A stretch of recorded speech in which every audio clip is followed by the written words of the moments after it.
Shalom. So today we're going to look at Matthew chapter 4, right?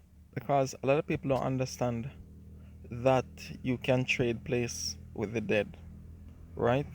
Souls can be switched, and that's where the crossover takes place. So we're going to look at Matthew chapter 4. We're going to read verse 5. It says, Then the devil taketh him up into the holy city, and setteth him on a pinnacle of the temple. Now, you're talking about Jerusalem, right? And on top of the temple, right? Very high. So what happened is when you get dreams like this, what you realize that if you make a bad choice, things can happen. Meaning, this is why sometimes a lot of people go to bed and just never wake up because they make a bad choice when they have spiritual attacks, right? So it says,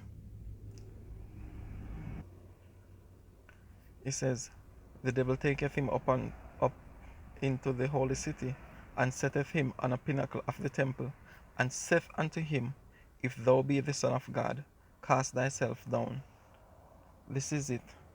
They attack you through the belief.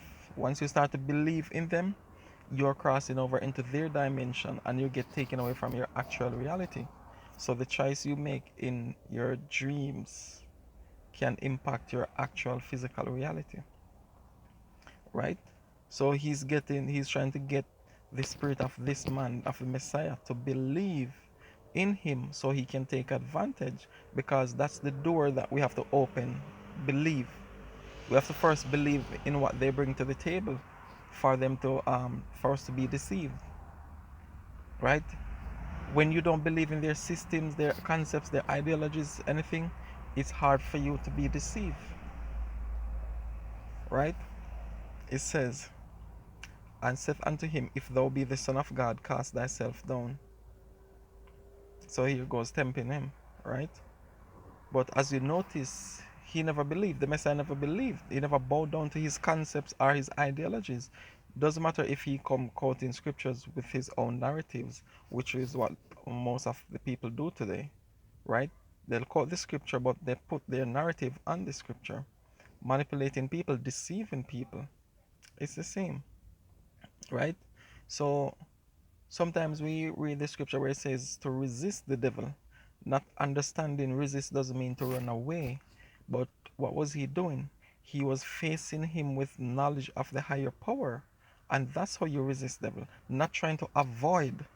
And this is why we don't know our strength or our weaknesses, because we run away from situations thinking we are resisting these things.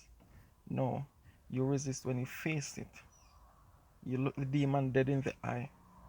You're not going to run, right? You're just not going to give in mentally to whatever they are selling. You're not buying whatever they're selling. You just don't believe. You believe in the word of the Most High, and that's it. Not their narratives, not their ideologies, nothing, right? So what happens when they get you into this position is that they trap you in their world. So now you switch places, you cross over into their dark world, and they will show you things, and that put fear in the real you, right? So now what happens is they trap you in a place between the sleeping world and the waking world. So what happens? Now you only want to stay awake because they planted the fear. What you cross over and saw, it's very fearful because you went into the underworld to see things. So naturally you are very fearful. So what happens? It takes away your sleep. That's a method of manipulation. They get you to think that if you fall into a state of sleep, that's going to be death. So you stay up, and guess what? They take control of your vessel. It's your body, but your consciousness is not there. It's in the underworld, and that entity from the underworld crossed over into your world, so it's using your vessel, doing everything, whatever it wants to do. And guess what? You are trapped in a belief that you're fighting to stay awake, not realizing the more you fight to stay awake is the more he has control over your vessel. See the deception? you're trapped between sleeping and wake. And you see this even in the Freddy Krueger movies, right? It shows that they come to you in dreams while you're asleep. But what happens in the waking world? You're afraid to fall asleep. You see it right throughout the Freddy Krueger movies. That fear, because they show you things in the underworld to make you fearful that if you ever close your eyes, this is what's going to happen. Don't believe in it. Sleep. The more you sleep, is the more control you have over your vessel. The more you stay awake, is the more they have control over your vessel. And that's the problem. You're trapped between there. It's important for you to have this knowledge to understand. So once you can start eating normally, sleeping normally, they get weaker because they don't have much control over your vessel. They want to take away your sleep. This is where you have this, you see these people with a wild look in their eyes, like can't shut, right? You know that either they are possessed or they are on the road of getting possessed, because that's the first thing it has to do. It has to take away your sleep, then take away your appetite.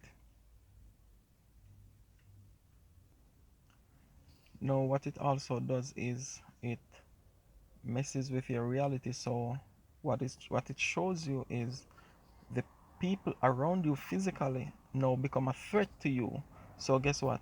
When something is a threat, naturally you're gonna protect yourself by doing what? Fighting back. Not that they're fighting against you, but because of what they led you to believe here, that these people are your enemy, now you end up trusting the demon from the underworld and doing what? Distrusting the physical people around you, the ones that are in positions to help you or support you. You end up fighting against them. That's what they're showing you here. They're speaking to you, they're speaking folly, deceit, and you believe in it. You don't believe the people around you. So that makes it even 10 times harder. Once you start to fight against your own support system, that's very problematic, right? So we have to understand that don't believe in these things, because it's going to weaken your conscious spirit and give them leverage over you, give them advantage, and that's what they want. All right. Sometimes at first it will be very intense. It will be very hard for the individual to sleep because of what has happened here, right? So the easiest way is to take sleeping pills. So once you can kill the body, then they have no control over it because they need a vessel to operate.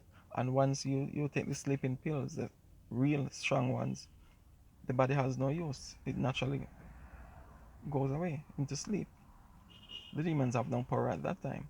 Now, when you get that sleep, that is what your conscious spirit wants. So you can start to connect back with this dimension. So from there, you can help yourself slowly over a process of time. So you stay awake for a little bit, you eat, you try to go back to sleep, even for a short time, as long as you're getting the sleep, because that's how you're going to regain your consciousness. Because what happens is you are robbed of your senses.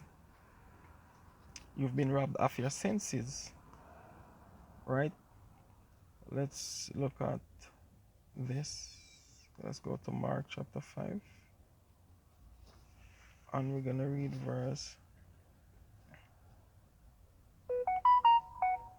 Um, where do I want? This is verse 15.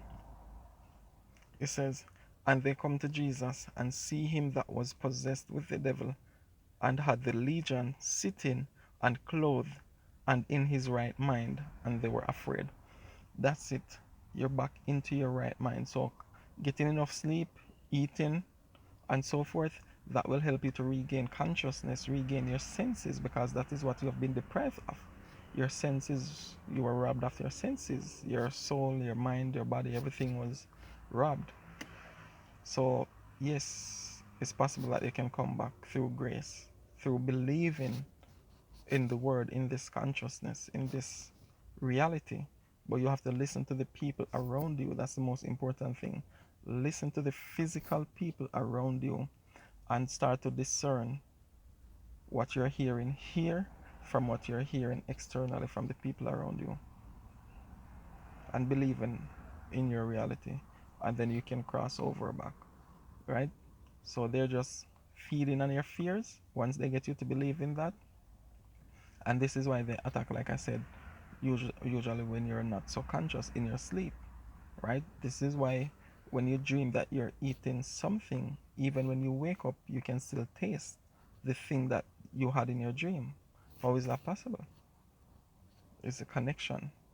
Whatever happens in the spiritual realm, it is happening also in the physical realm. You dream that something hits you and you're bleeding, you'll wake up bleeding as well. It is just as real, and this is why, like I said, people go to sleep and they just don't wake up. They lost the spiritual battle, so naturally, the spiritual connection is going to cut. You die, right? Shalom.